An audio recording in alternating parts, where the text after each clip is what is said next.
જામનગર જિલ્લાના કલેક્ટર કેતન ઠાકરે ચંદ્રગઢ ગ્રામ પંચાયતની મુલાકાત લઈ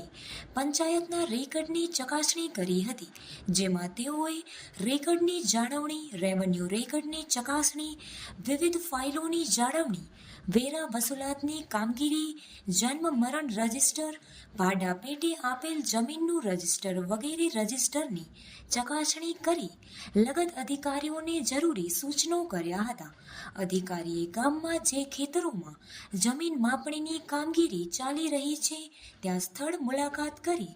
કામગીરીનું નિરીક્ષણ કરી જમીન રીસર્વેની કામગીરી અંગે ઝીણવટભરી માહિતી મેળવી હતી તથા ખેડૂતો અને ગ્રામજનોની રજૂઆતો સાંભળીને અધિકારીઓને લોકોની રજૂઆતોનું હકારાત્મક નિરાકરણ લાવવા જણાવ્યું હતું. આ મુલાકાતમાં કલેક્ટર સાથે જામનગર શહેરના પ્રાંત અધિકારી પ્રશાંત પરમાર,